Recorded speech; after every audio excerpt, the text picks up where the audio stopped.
Today we have two legendary guitarists, composers, and band leaders with us. We've got Steve Hackett and Steve Rothery. They're here to discuss their lovely debut collaborative duo album, The Roaring Waves. Welcome, gentlemen. Thank Nice you. to talk. Great to be here.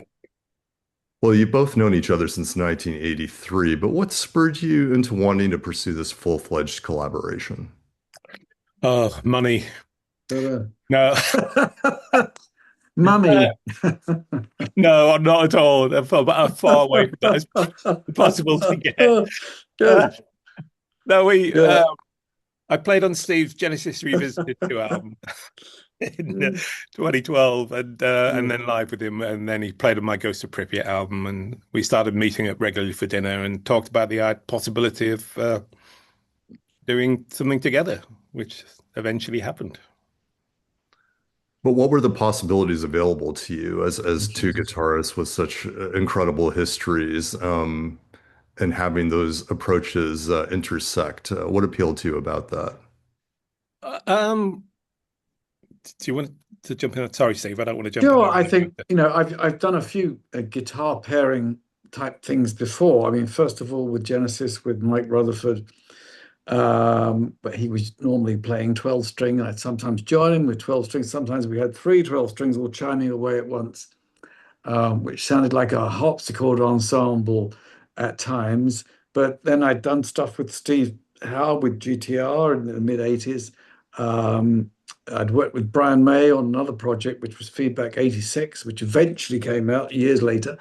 But what's different about this is that in each case, we were looking at something that might make a dent on the charts now, an impression on the charts. But this time we were just going at the music without the need to pay back a massive advance from the word go, like a millstone around any self-respecting guitarist's neck. Later on, we became, having gotten this up and running, we were able to involve a record company which was inside out. But, this was very much initially self-funded, self-motivated, and extremely selfish.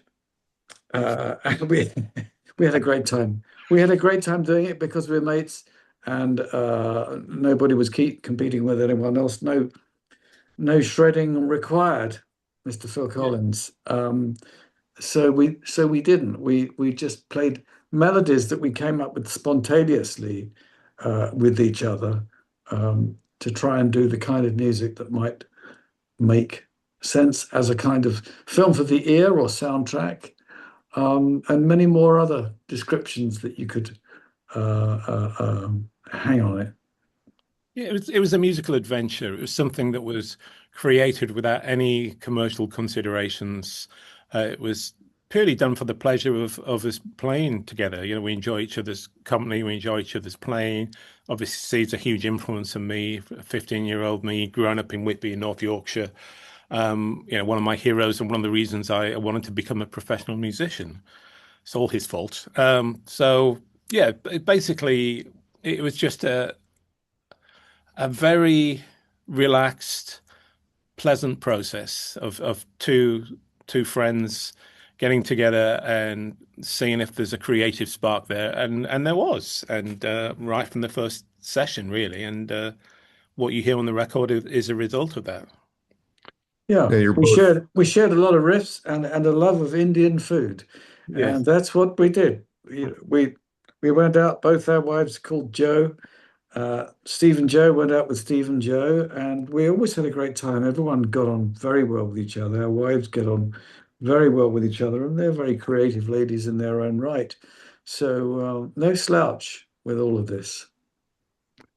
Now, you're both very, very renowned composers beyond the guitar world. Talk about the compositional component of this and how those two realms meshed to make this. Well, it was written by improvisation, really, by purely the inspiration you get when you put two players together, with the idea of complete freedom and just see where the path takes you. Would be here in the Racket Club, actually exactly where I'm sat at the moment, and I'd fire up some drum loops, probably Easy Drummer 2 at the time, and we just play along. And 4 of the 7 ideas came from those initial sessions. The following 3 ideas, once we had Ricardo Romano, the keyboard player, involved. But it was not effortless because obviously when you're a musician and you try to create, you have to give it your supreme concentration and focus to try and feel where the music wants to take you. But nevertheless, it wasn't structured or planned. It was born of inspiration. And I think out of conversation rather than competition, to be able to support each other and not be critical. No point doing that. Just find out, what each other's strengths are, and to come up with a kind of common language that fitted the two of us. I found this sometimes working with people who don't actually speak English. Fortunately, Steve speaks very good English. Well, from Yorkshire, but From Yorkshire, yeah, it's almost, yeah. Is that North Yorkshire, New York State, or is that, because everywhere in yeah. America has got a counterpart for all of that. Yes, So exactly. Yeah, there's Whitby, probably a Whitby somewhere in I the think States. in But Canada, I think. Yeah, in Canada, there's yeah, a Whitby. But Whitby is where we both went. This is where Steve grew up, and we both went there for inspiration because we knew that the ruined abbey was on top of the cliff. For lovers of the Dracula story, that's where some of it's based. And I think, we went away for a night. We stayed in a hotel with our ladies. There was a storm in the middle of the night. Right, first thing, what track are we going to write? There's one called The Storm, and all the other seafaring adventures, because there are no lyrics on the album. The only lyrics you have with an instrumental album are the titles, and they're all evocative titles. Red Dragon refers to, and I'll let Steve Rothery explain that because he's more historically clued up than I am as to the origin of this. Oh yeah, I've memorized the Wikipedia page. So yes, it was the Red Dragon was the first ship of the East India Company's Clipper. Try saying that twice. Clipper fleet in the early 1600s that established the trade route with Asia for the spice trade. Um, and the instrument at the beginning of the track is a hurdy-gurdy, which predates that period by probably 100 or 150 years. So it could quite well have been an instrument that might have been played on board the clipper ship as it sailed the Indian Ocean. Um, and all we have all these nautical themes on the album. Once we'd been to Whitby, that kind of solidified in our minds, I think, that yeah, this we could have this common thread, these nautical themes. So that's Red Dragon. K129 is a mysterious Russian submarine that vanished off the coast of America, off the coast of Hawaii, actually, in the late 60s. That, according to conspiracy theorists, was crewed by the KGB and planned to start a nuclear war between China and the States. And the captain of the sub scuttled it rather than let that happen. That's, whether or not it's true or not, I don't know. It's a good story. So it's you create these titles and based on sometimes on real historical events, and then you've created a movie in your head, and you have to try and find the soundtrack to it. Well, I'd like to dig into a couple of more tracks in a minute. I wanted to explore the fact that the process of creating this album stretched across a decade, and I'm curious what the benefits and the challenges of that were. Were there, and I know you've spoken about this in various other places, but I'm wondering if there was some benefit to it. Well, the fact is, we had a long time to get this together because we were forced to, because our schedules were crazy. It's been some of the busiest years I've ever had in the past 10 years, 15 years, 20 years, been touring kind of flat out. And the thing about living out of a suitcase means you can't always let me in the game, with recording. That's the thing. When is Mr. Rothery free? Not at the moment, that idea. So he's flat out on the road with various outfits, Marillion, of course, and I've been touring with my band, sometimes doing solo stuff, sometimes more orientated towards a Genesis revisited and what have you, working with various bands, different things. Not always on this on the case of this. So we had a long time to think about it and to come back and say, well, what really works is X and Y and so. So plenty of time to refine those jams and Steve Rothery's friend Ricardo Romano. Ricardo plays in Steve's other band, and um, once we brought him on board, somehow it all seemed to gel. The Mm. idea of having at last a keyboard player and someone who could conjure backgrounds for us very quickly, easily on the fly. So neither of us had to put down guitars to deal with that. And then those backgrounds, program things were replaced by real things, real drummers.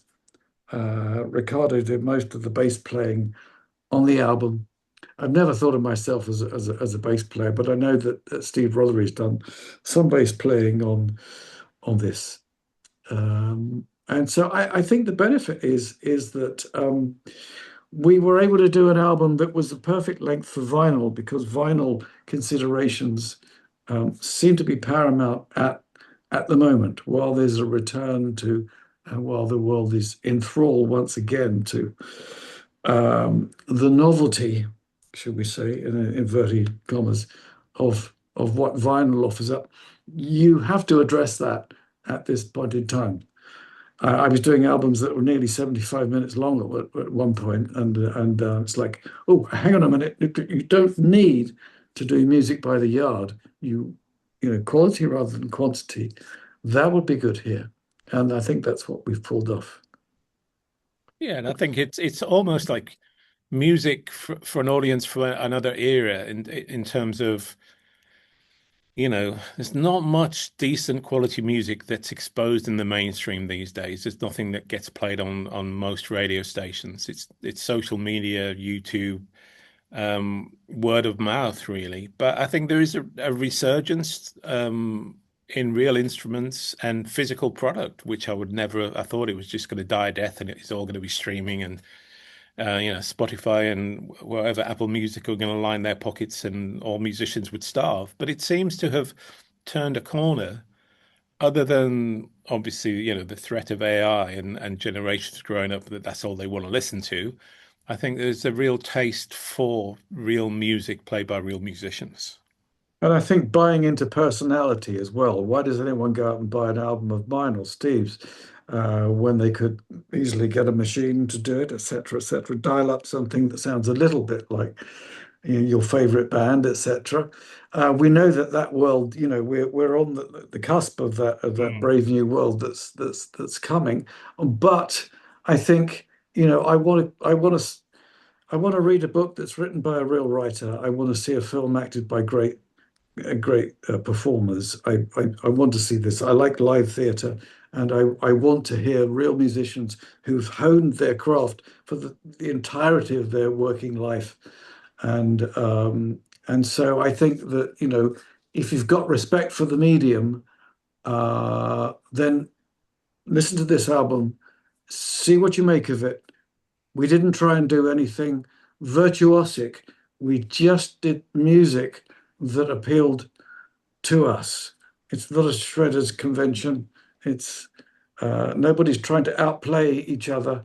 It's not the sprint. It's not proficiency based. It's something else. It's Yeah. it's actually rather pure. It's a musical conversation between great friends. That's what it is. Yeah. Well, the album is very beautiful. It feels like you tried to create something peaceful, meditative, atmospheric, and I know you're both very socially conscious people. I'm curious, was there an element of this music serving as a tonic for the times we live in? Well, I think that the subtext of music is to heal, and we're in very broken times. We're in a fast and a vast decoupling world where uh, Who would have thought that war would be such a great growth industry once more? But there's the old hippie in me, which wants peace and love, and I know that music has the power to heal. I'm not just making this up. I've seen it happen. It's great medicine. It brings people together. It's a great ambassador for peace. These ideals I hold dear. That's why we do what we do. Why do we live out of suitcases? Go everywhere where we could sit at home quite comfortably. But that's really not what's on. I don't think that's really what's going to motivate me to sit around and stare at the very nice house I have, fortunately, and so does Steve. We don't have to do this, but everyone's saying, "Oh, why don't you retire? You're of an Yeah. age, etc., etc." And but it's the air that we breathe. I think we're going to be doing this until we drop. Hopefully, not today, not tomorrow. And another 15 to 20 years, I'd say, Steve. You got 15 to 20 years. I've got friends who, have passed on. I've got friends saying to me, "Yeah, I think I might last another 5 years." I think, what? Are you kidding? Why would you do that? You know, what if you stick around for another 50, go entirely Yeah. bionic? You better figure Yeah. out another career if you've retired. But I think if you can bring something of beauty into the world and something that brings joy to people in such troubled times, I think I can't think of anything more worthwhile, really, you can do with Yeah, your life. absolutely. Well, the album also has some traditional British folk influences, which both of you have explored in your own solo and band work. Tell me how you infused that interest into this record. Goodness. Well, Um, that's a good one. That's a good one. I think the influence of acoustic music it's omnipresent with me. As to whether I'm doing something that sounds um, Celtic, Tudor, Spanish, Russian, all depends on how you tune the guitar. In my case, I've got a unique tuning that I don't believe anyone else uses anywhere else in the world, and it's to take the two bass strings down one tone and then the B string, your second string, down a semitone. I'll be testing you on this later. It's very interesting because it means that everything you play on an acoustic guitar, I guarantee you, will be a complete surprise. You will play bum notes a go-go when you first try this, but um, it enables you to do things that are literally. This sounds a bit Russian. This sounds a bit flamenco, but you're not going to fall into the usual cliches from regular tuning. So the side of me that likes to embrace the unknown in that way. for me, growing up in Whitby in the 70s, there used to be an annual folk week where everywhere in the town you'd go, there would be folk musicians performing every street corner, every pub. Um, and I think that was quite an influential thing on me growing up, just soaking up some of those moods and atmospheres and kind of musical vocabulary. And then later on, I mean, I fell in love with Joni Mitchell, really, especially her acoustic work, the open tunings that she used, and how unusual her chord voicings were. And that's something that at times over the years I've tried to approximate in standard tuning, and I've written some things in DADGAD tuning. And in fact, there's some really lovely ideas that I hope we can use on our next album together in that tuning. So fingers crossed. Hey, you both mentioned Whitby at this point in our conversation. There's a track called Sandsend on the record, which is this is the name of a fishing village in North Yorkshire near Whitby. Tell me about the significance of that area and why you wanted to capture the vibe in the music. Well, when we moved from South Yorkshire, where I was born, and it was like a mining community. My grandfather was a miner. He died of that coal dust disease that they got in the lungs. He was also a very keen musician. He played the banjo and a very keen photographer, which is my other passion. But we moved from there when I was about 6. My parents separated. We lived in a little tiny village called Newholme, which is about a mile and a half from Southend and about a mile and a half across the fields to the sea. and it was quite an idyllic place to grow up. I mean, quite isolated. There wasn't even a bus service, but it was still very beautiful.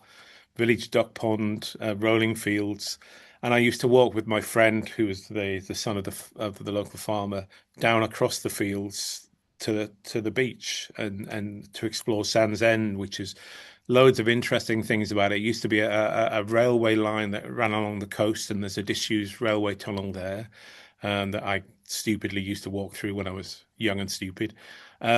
Disused alum mines where they used to mine for aluminium. So it's a fascinating place. It's like part of it looks like Mars with all these shale kind of almost mountains. But it's always stayed with me as somewhere that's very special, and it was one of the first ideas we started working together when we first had the first session. There's another incredibly lovely piece on here, The Black Sea, a majestic and mercurial piece of work. What did you seek to capture and reflect on that one?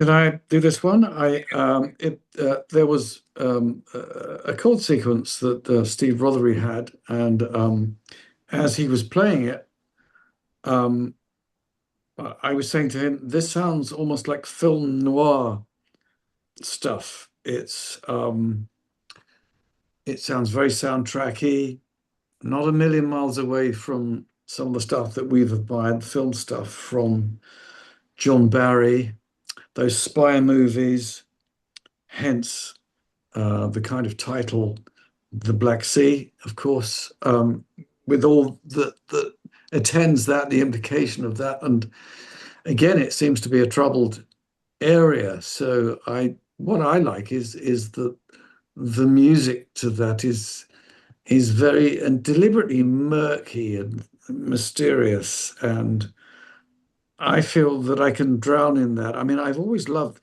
to try and interpret uh, musically various aspects of water, whether it was the sea or whether it was fountains, um, whatever it was. Water seemed to be this mercurial, endless, endless source of inspiration. Um, and it's one of my favorites. It's kind of spooky. Uh, you feel that what's going to happen is that almost like the third man, you think that, just around that corner, something's going to happen. Somebody is going to be assassinated. It's got that implication of all of those black and white movies, the noir stuff. And soundtracks have been very important to us. And we both cite different people who've been an influence over time. I mean, I know that I shouldn't talk about Senor Rothery's influences here, but for me, with orchestral soundtracks, I must say Lalo Schifrin, Max Steiner, Miklos Rozsa, who did the epics in the 1950s. Rather wonderful, and of course John Barry. So all of these guys have done very iconic, at times very simple melodies, as well as their ability to be able to orchestrate with all that brings with it. But at the end of the day, John Barry had this band called the John Barry Seven, and one of the tracks they did, I absolutely loved, was "Walk Don't Run," guitar instrumental. Absolutely wonderful. They probably got it from the Ventures. I never heard the Ventures version if they did it, but normally what was happening was bands such as the Shadows, who were using guitars over here, they were often doing something that the Ventures had already done. But hey, we Brits were a little bit backward. We were behind the times there. A lot of that was the fault of radio, which had not been deregulated. We didn't have the choices that America had, the vast choices. But nonetheless, we're enthralled to electric guitars.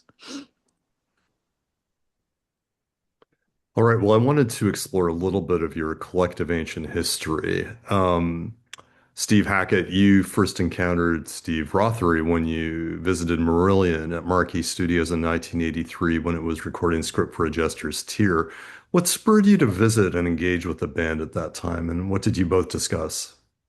Well, the interesting thing was that Ian Mosley had been playing live with me for a couple of years, and he just joined Marillion, so it was very early days, and so there was already a thread. Plus, Marquee Studios is where I saw a lot of great music. I saw King Crimson before they'd done In the Court of the Crimson King there in 1969, and Charisma Offices, the outfit that Genesis was signed to, was just above.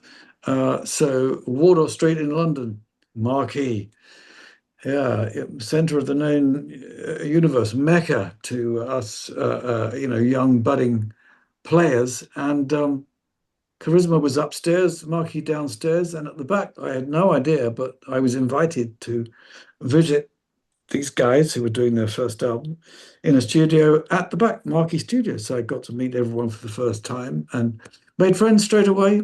Um, I like to think I'm an open sort of guy, and it's really great, to watch their progress and see them do so well. Um, Firstly, with Fish as their front man, and then later with Steve Hogarth, and see their live shows develop, and what a magnificent band they've turned into, and do a wonderful. Um, Live show. Plus, their guitarist isn't bad either. So there you are. Yeah. So Steve Rothery, what are your recollections of meeting Steve Hackett for the first time at that session? Well, I'd seen Steve play at Reading Festival just after I joined Marillion in 1979, and he had been a huge influence on me growing up. So meeting Steve over the years has always been a great pleasure. He played with us. There was a Pete Townsend charity concert in I think '86 or '87. Steve came on and did a Know What I Like, which was great to do. We played with him on his Rock Against Repatriation single in '89 or '90. Yeah, we bumped into each other at various sort of festivals in Germany, I think, as well. So yeah, it was always obviously yeah. Ian had all the history playing with Steve as well, so it's all kind of part of an extended prog family, I suppose, in some ways. All these different musicians who've played together or have worked with each other. But it was only really when I got asked to play on Genesis Revisited 2 and we started meeting regularly that we kind of became really, really good friends, let's say. I wanted to dig into a few of these things. You mentioned the 1986 Double O Charity performance at Hammersmith, where you both played on I Know What I Like. And if I recall, Mike Oldfield was also on that Yes, he performance. was. Yeah, Tell Yeah. me Michael how, Field, yeah, tell me how Roger that came Chapman. about and what it was like. It was one of those things that I don't really remember much, really. It was pretty hectic on the day, I seem to remember. But yeah, charity gigs are a different kind of thing. We did one at Wembley as well, with various different guest musicians, a couple of the guys from Iron Maiden and different people. And it's just always a little bit of a blur because obviously all the musicians want to do their bit and do it to the best of their abilities. So it can be quite high pressure, I think, in certain circumstances. There was also Roger Chapman on stage, I seem to recall. Yes. And, guy, fine voice from family, lots of connections there. I also worked having worked with Ian Mosley, when I did an album called Feedback '86, just after GTR. Pete Trewavas and Ian were on that album, along with uh, Brian May and the late great Bonnie Tyler, Chris Thompson. It was very interesting, with all those people, not necessarily in the room at the same time, but all those people who were so very good at what they did. And at that time, I didn't actually have a record deal at that time. Um, it's a very strange thing. I think that this is before musicians started to either have their own labels or to enjoy once again an era of autonomy. I think, the 1980s was a time when once you were over 35, you were unlikely to get a record deal anywhere. I remember Nuno Bettencourt saying this, and they just had the hit with More Than Words. He and Gary Sharon, because I'd worked with them in. Sorry, I'm name dropping like crazy. I'd worked with them in Japan with a thing called Guitar Wars, with John Paul Jones, name drop, and but it is a family tree. Once you open yourself up to this kind of thing, you will find that you will make friends everywhere. You'll meet the odd Beatle, the odd Rolling Stone, and it's very rare that I come across guys who are complete assholes. But there's always time. When have you hung out with a member of the Beatles? Sorry, when did I? When have you met a member of the Beatles? Oh, it was Paul McCartney. Funny enough, at something that name drop, something that Brian Eno had organised an art show in London's East End, and McCartney was one of the people there. There was Bowie, there was Kate Bush. You never heard of any of these people, of course, but there we are. Some of them were very young, showing promise at that time, and I got to meet Paul McCartney. I was introduced to him. It's very difficult when you get introduced to God and you hope that He's going to behave nicely towards you, and He did. And Eleanor Rigby, need I say any more? That's it. That's it. The Beatles really kind of wrote the book, and I don't know any British band worth their salt that hasn't mentioned something from the Beatles that was a huge influence. The fact that they wrote their own stuff, they blazed the trail, they made it possible, I suspect, for the rest of us.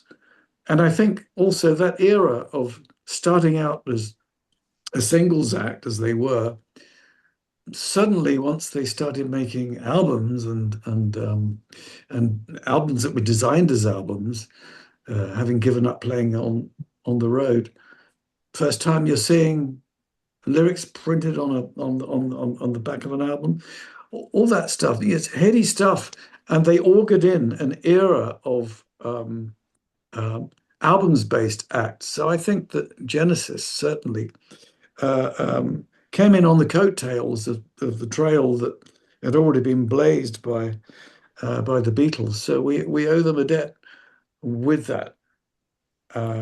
And that era opened up so augured in the whole of the 70s, really, once the Beatles had finished.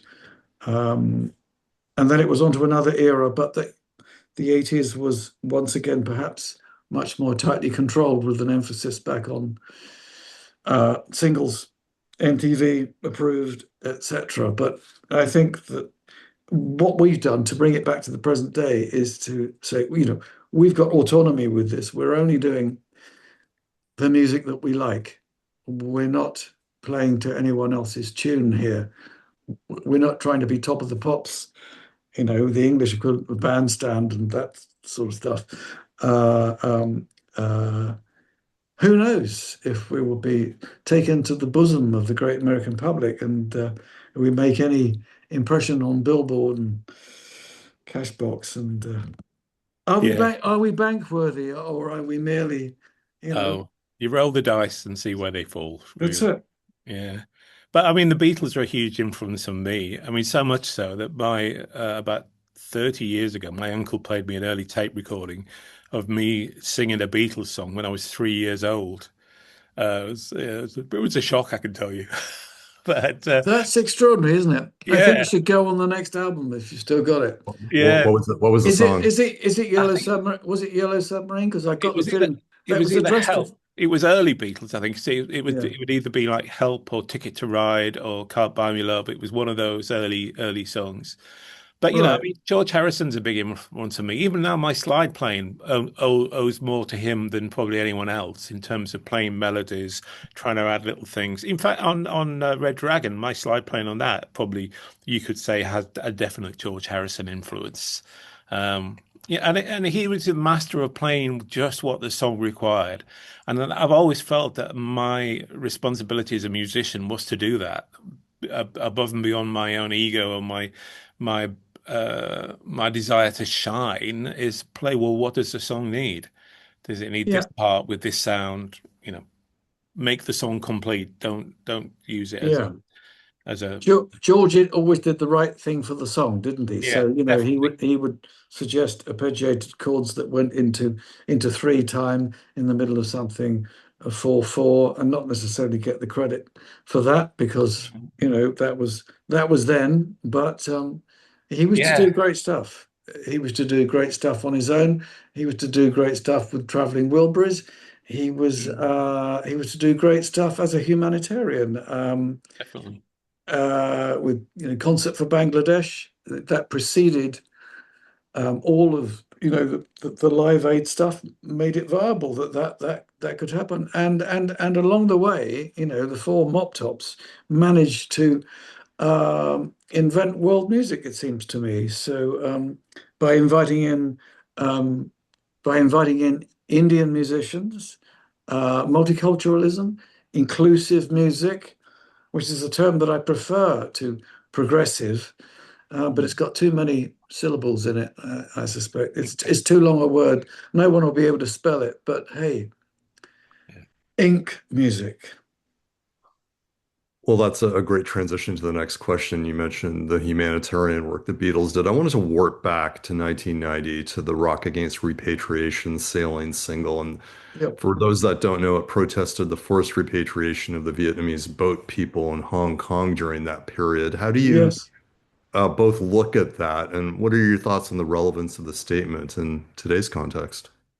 Well, could I just interject first of all, because for a year um, I became a professional beggar, approaching all my friends in music and ones I didn't know, and so it meant that across the board I would ask anybody, and I wouldn't take no for an answer. I became a real pain with this. But I was dedicated to the cause, and I got very little sleep.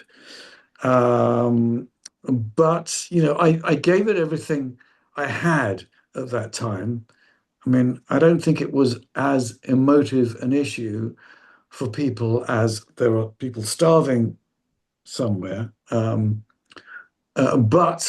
I believed in it very much, and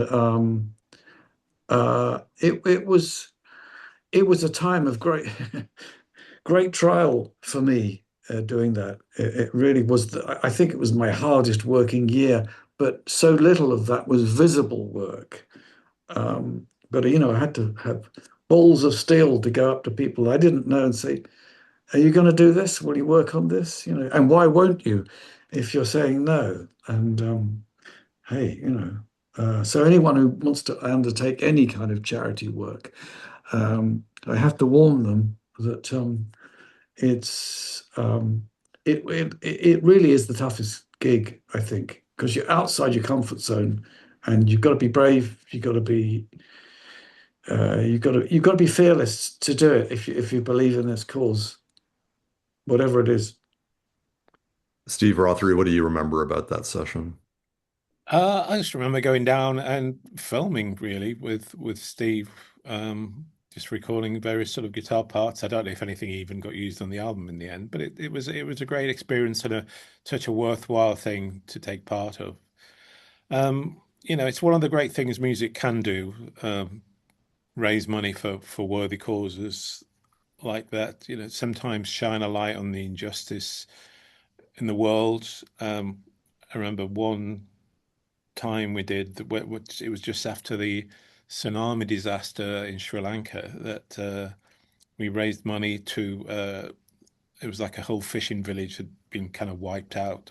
All their boats had gone, and we raised the money to buy them a new boat, which is a small thing, but it was a difference between life and death for these families. And if you can use your position to do positive things in the world at very little cost other than your time and energy, it's really, I think you have that responsibility to try and do something, really. I mean, it's like Steve Hogarth and well, all of us really be very supportive of the Hope Flower School as well. Um, and it's all very there's so many things in the world that you wish you could help out. I mean, the situation in Ukraine. Um, yeah, yeah. You could point the finger at various places in the world, Gaza, um, and Well, there's a limit. you have, haven't you? With Yeah, Gaza exactly. Yeah, with the specifically, track there was Gaza. a specific Yeah, album and but track. all you can do is make people think about situations, Yeah, really. Whether or not that has a long-term impact, it's hard to say. But yeah. even if it's a case of people reaching into their pocket and contributing towards a worthy cause, it's got to be worth your time and energy. My wife and I were discussing trying to do something because you see such horrors on TV. Just channel surf a bit, and you come to Al Jazeera, and you'll find something that I don't think is prejudice. It's just showing the underdog in so many situations, and I realized that. People are divided in terms of their political orientation, of course. But we decided to do something in 27 in London, to do a couple of nights at the London Palladium, and it's for Save the Children. So at the end of the day, that's it. There's no political agenda. It's wherever the help is needed. So my wife and I, we've been engaging with those people, and I have to once again, I probably have to start phoning around the industry and tracking people down and seeing if they'd like to do something for this. Save the children. How do you feel about it? I see children being arrested. I see them being tortured. I see them being torn apart from families, and it breaks my fucking heart. And wake up, this Mm. world, and just get in there and bloody well do something. Don't be apathetic about it. It should be beyond whatever religious beliefs you have, etc. Yeah, rant over, but hey, A Something very worth a rant. a yeah. worthwhile rant. Yeah. Um, my last question for you, gentlemen, is, and you've mentioned it already, that you were considering a second duo album. So this is an ongoing project. Where theoretically could a second record go? And then also, what could that mean for potential live performances? I Well, think you've probably answered it there, but I'll let Mr. Rothery answer okay, but that. this is just the things that are happening in my head. I haven't necessarily worked on these, but I can see different aspects on the next album. I can see some things a lot heavier in terms of sort of riffs and vibes and moods, and also maybe lighter with some acoustic instruments. Those are the two aspects I can really see as bringing to the table on the next record. I've got some kind of themes in my head, but we haven't really had time to go through that yet. But I can't imagine that it would be difficult, to put it that way, in terms of our chemistry and how much we enjoy working together. And if we have two albums, it would make it easy to play live. Although there might be an opportunity before then, who knows? Exactly. Yeah. I mean, it will. I think with two albums, it's entirely possible that we could. It would give us more to draw from. Plus, maybe the odd cover live. Who knows? There Yeah, might be something, some tune that we both like, and just to free it up and to make it fun. I think that's. yeah, I think we approached all this with the idea of having fun, and so I like the idea of what you're saying about something heavier. Um, that sounds good. I've got a heavy riff brewing in my mind. This is it. It's- yeah, We'll have it yeah. finished by dinner time. Heavy, man. Yeah, we can't wait another 10 years because No. I'd like to think we could do some work on it no yeah, later than 28. there'll That be would be my there'll dream. be there'll be the coffin dodgers cull going on if Yeah, we leave it too long. So we yeah, have to work more quickly. I yeah, think we should amass the team, set aside a certain amount of time, and say this is it. We're going to do it yeah. in this time frame, Yeah. or else it'll be one of those. If Yes. only. Yeah. If only no, don't put blocks. Yeah, if only you had Yeah. 5 minutes Yeah. in the midst of your calendar to Yeah. do that. And I'm largely to blame too with this, but But where yeah, there's I think where there's a will, there's a record. no, it would be a shame not to get round to making a second album. I think this is too special not to do that. Yeah, it's time to get the band back together, really. Yeah, All right. Well, thank you so much for your time, gentlemen. This has been a great conversation, and I yeah. wish you the Pleasure. best with the project. I hope it does incredibly well for you. Cheers. Thank you. Yeah, we really Thank you, Anil. hope people enjoy it, and we can. It's all down to how it's received, whether or not we get to play it live, I suppose. But Yeah, so far, the signs are good. I mean, the first singles had 475,000 plays on YouTube, which is, loads of lovely comments from people that can't quite believe it that the two of us are working together and that the end result is something so magical. So that's all you can hope for. how did you manage to press the button that number of times consecutively without wearing out your thumb? No, actually, this is real. There's been, the floodgates are open on this, and Yeah. there's been an incredible amount of interest, which is what we hoped for. So, and we have signed away our lives, with this. I mean, we've done a record number of signing, haven't we? I've Yeah. had to alter my signature in order to Yes. keep up with this man's hieroglyphics, Yeah. So it's as we did at Somerset. We've done 5,000 5,000. signatures. Yeah. Yeah, 5,000. And if it gets any more popular and people want any more signatures, we'll have to give up our day job and do that instead. You have to break out the auto pen.